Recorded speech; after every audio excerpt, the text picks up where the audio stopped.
Bonjour à vous et bienvenue dans ce soin. Je vous propose de vous installer confortablement en position allongée ou assise avec le dos maintenu, de sorte que votre corps puisse être parfaitement détendu.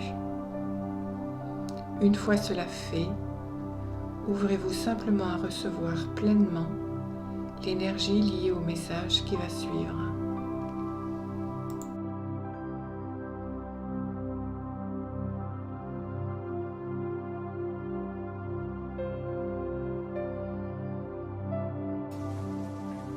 Alors on va prendre quelques grandes respirations profondes jusque dans le ventre,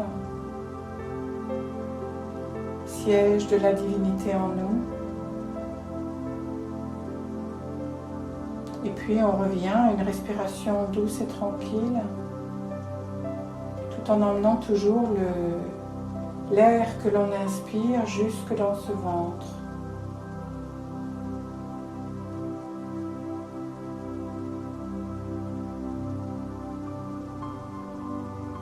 Et dans cette respiration, dans cette inspiration, il y a toute cette énergie qui est là,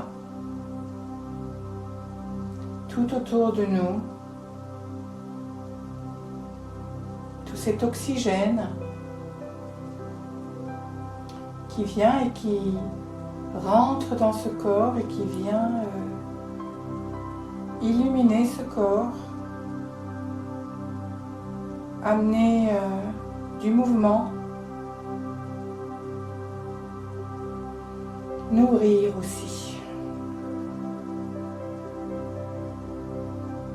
Et on s'imagine maintenant, on conscientise le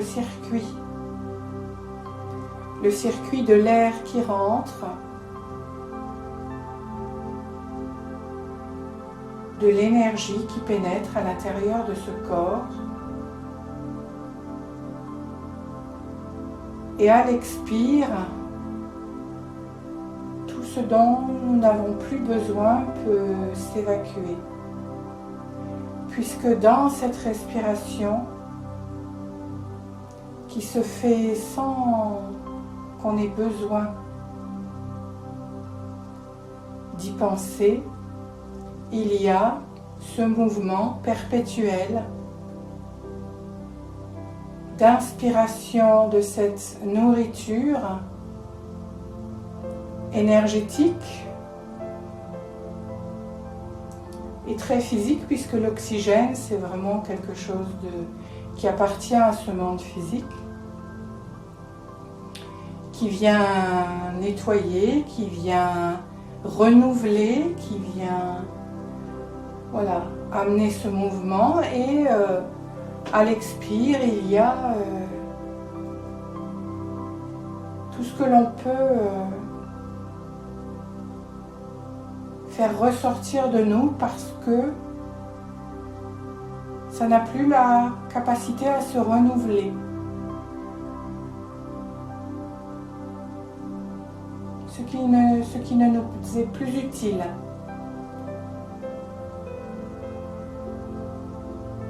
Et ça se fait en permanence, sans même que l'on y mette la moindre attention. C'est un mouvement qui est là. Donc là, on est en train de le conscientiser, mais ce mouvement-là existe en permanence. Et on peut avoir ça à la conscience. Voilà, c'est là, c'est comme si c'était dans l'air ambiant, qu'il y a ce circuit naturel qui se fait en permanence. De l'air chargé en oxygène qui rentre et de l'air, on va dire, vicié qui ressort. Et en même temps, il y a de l'énergie, une belle énergie, l'énergie d'amour de la source qui rentre et les énergies dont on n'a plus besoin qui sortent. Et tout cela est traité.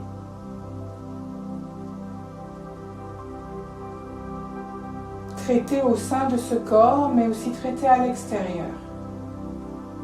Traité au sein de cet univers. C'est ainsi que ce corps a été conçu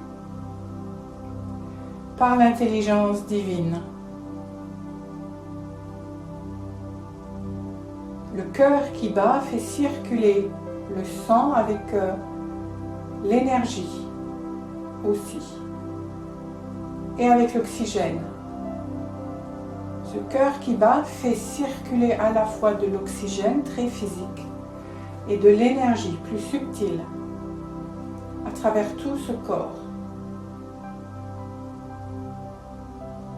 On peut dissocier le cœur énergétique du cœur physique. L'espace d'un instant pour se rendre compte de tout ce qui est traité au sein de ce corps par la magie de l'intelligence divine.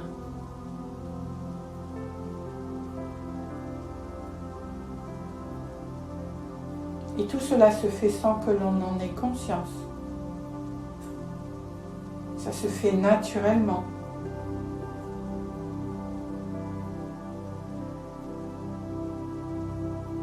Ce corps est un soutien, un support, intelligent lui aussi. Il coopère pleinement, à la fois avec l'intelligence divine, l'intelligence cosmique. Il est relié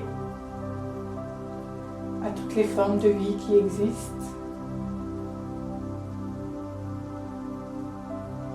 Et en même temps, il coopère avec nous.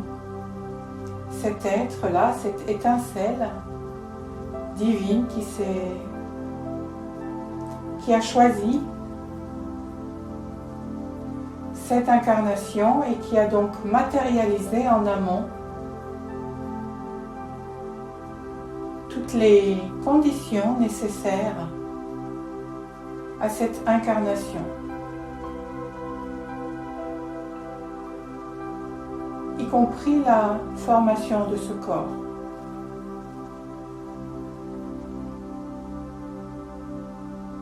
Et ce corps répond autant à notre amour qu'à notre désamour.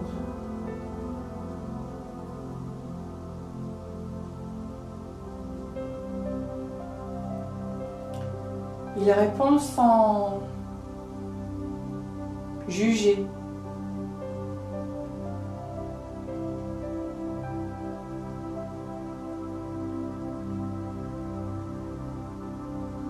Il est dans une totale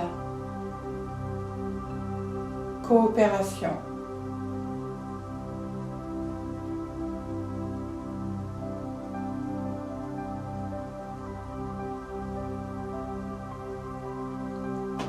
Il est l'intelligence divine en mouvement, matérialisée,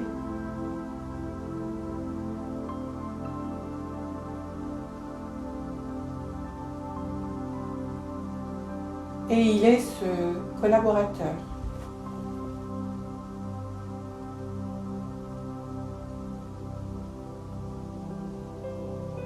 Personnel.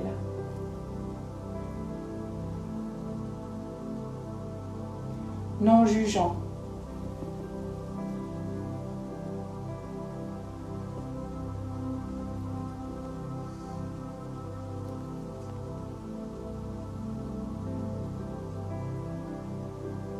Il fait tout ce qui doit être fait et plus encore.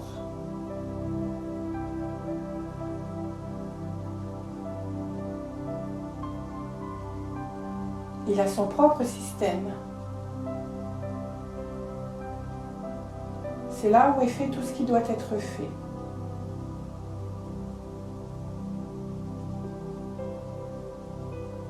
Sans que l'être qui est incarné dans ce corps-là n'ait quoi que ce soit à faire ou à penser, dont se préoccuper.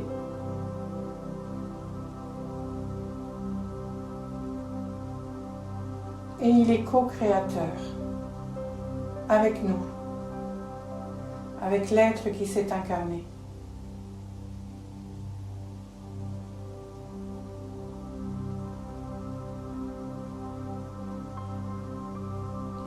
Il ira jusqu'au bout du chemin.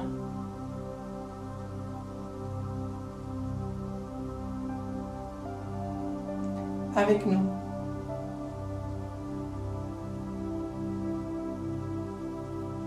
Sans jugement à aucun moment. Dans une totale coopération.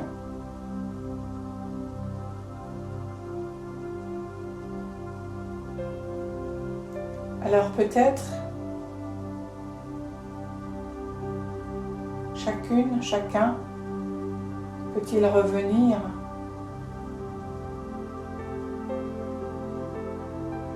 chaque être humain sur Terre peut-il revenir à sa responsabilité.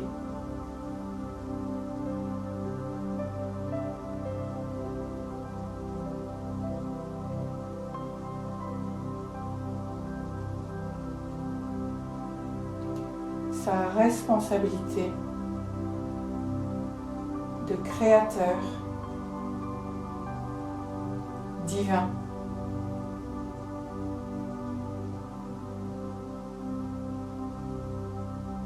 Peut-être que cette étincelle divine qui s'est incarnée, qui a matérialisé ce corps physique,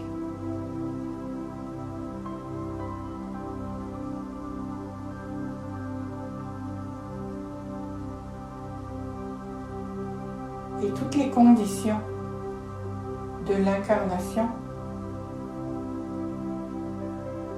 peut-être cette étincelle divine peut-elle aujourd'hui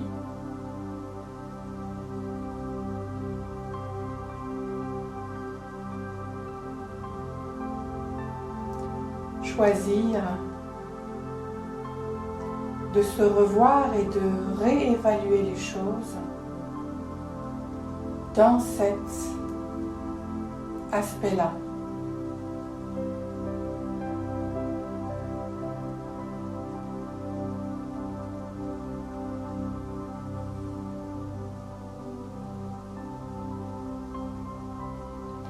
Pourquoi chacun a-t-il souhaité revenir en incarnation?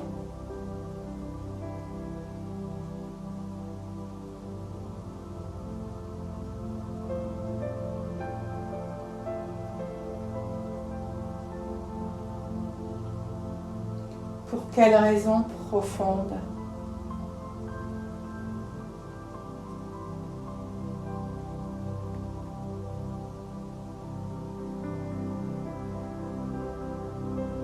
C'est une question qui doit être posée.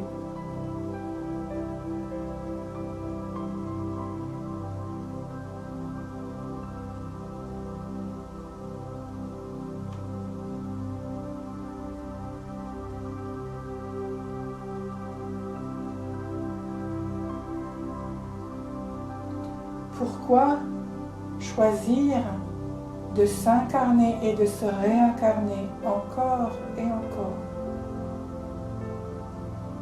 Pour se faire souffrir?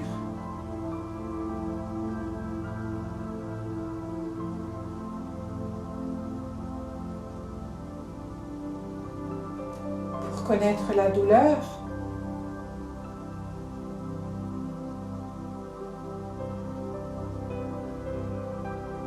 Pour divaguer, errer?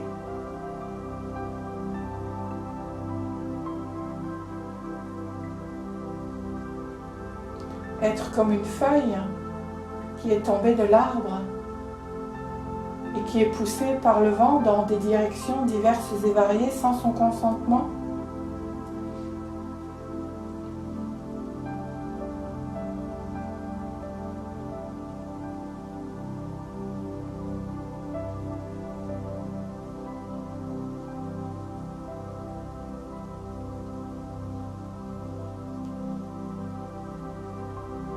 Est-on la feuille? Ou est-on l'arbre?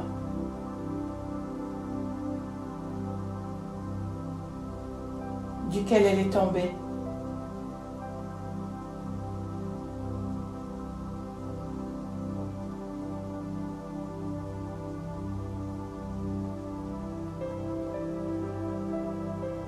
Est-ce que l'on peut assumer pleinement ce mouvement de mort et de renaissance permanent qu'est la vie?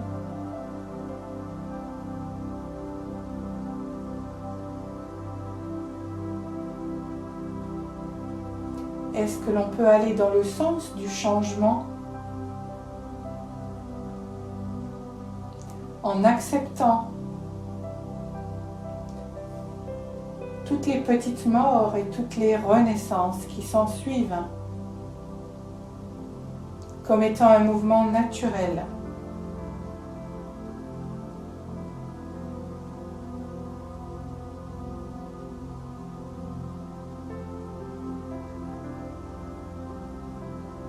Est-ce que l'on peut enfin dire oui à cette vie, oui à ce mouvement?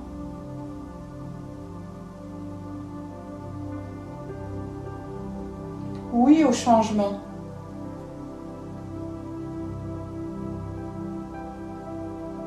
Oui au miracle de chaque renaissance.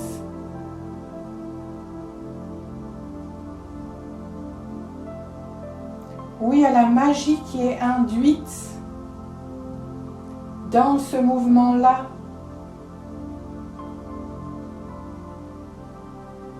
Quand quelque chose meurt, c'est pour faire renaître quelque chose d'encore plus beau, plus intéressant, plus adapté à l'évolution.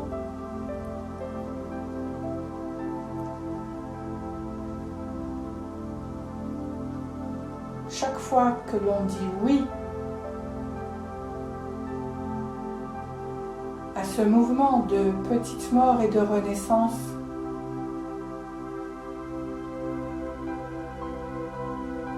à chaque fois que l'on se place dans ce mouvement de la vie,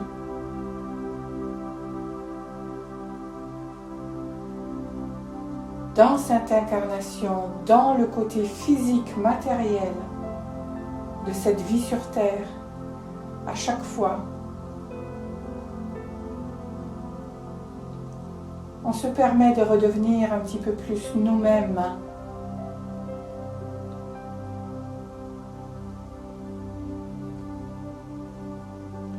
À chaque fois, on renoue un petit peu plus avec cette étincelle divine qui s'est incarnée.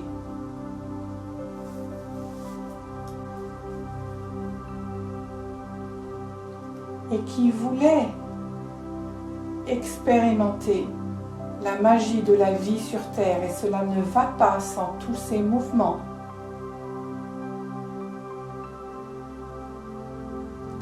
Rien n'est immuable, jamais.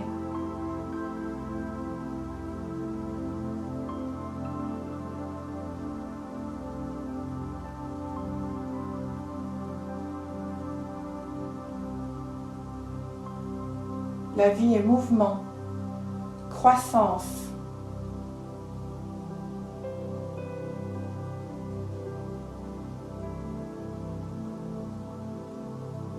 expansion.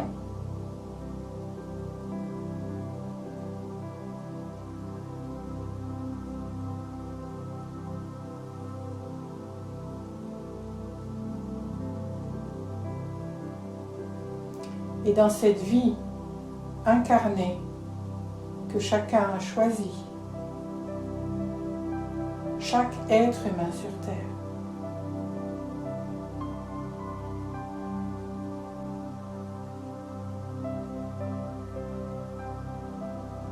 il y a ce mouvement de renouvellement constant.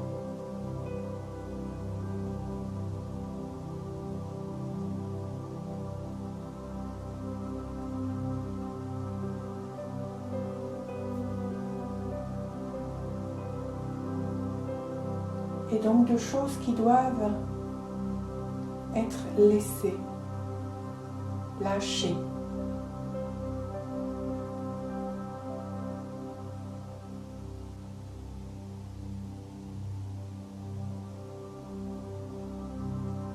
Au départ, il n'y avait qu'une cellule, puis deux, puis trois, puis quatre, puis ça s'est il y a eu cette expansion formidable que représente la création de ce corps physique.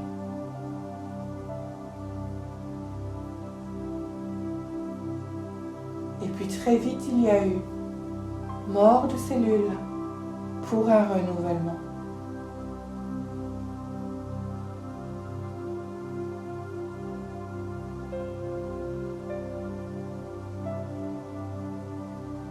La croissance passe par cela.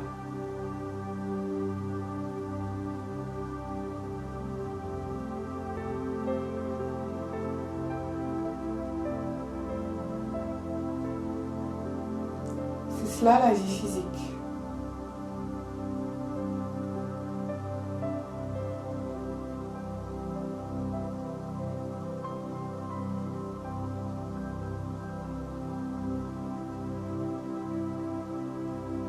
Il y a des temps de repos et des temps d'action.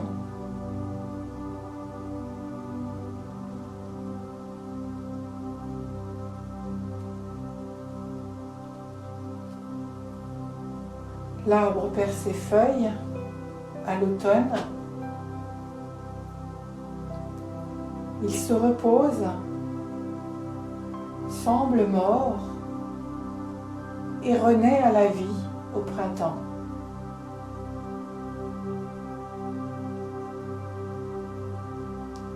Plus beau, plus grand, plus fort. Parce qu'il y a eu ce temps de repos.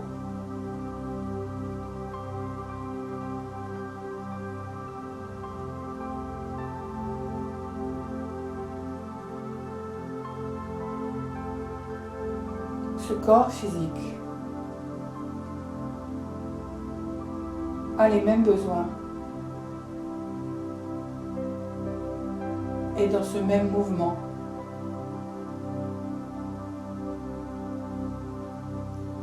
Comme l'arbre, il est connecté à l'intelligence divine. Il fonctionne en communion avec l'intelligence divine.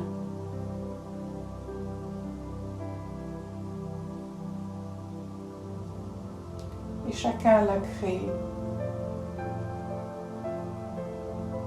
parce qu'il est l'intelligence divine en action.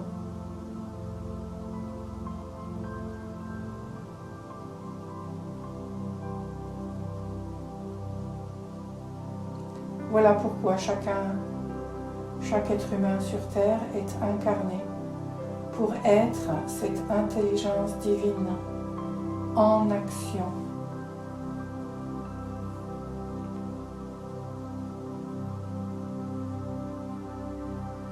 Sur ce plan-là.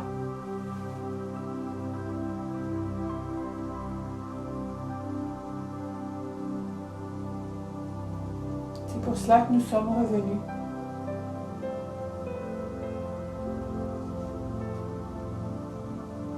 Pas pour errer dans le désert,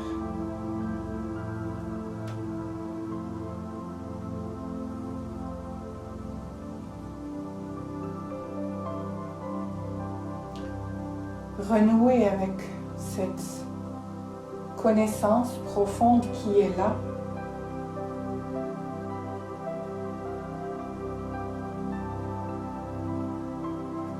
Cesser de se croire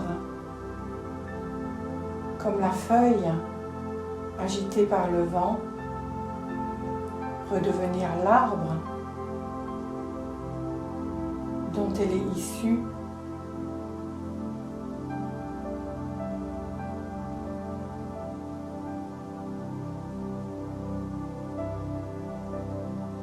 Accueillir tout ce mouvement intérieur de croissance est essentiel.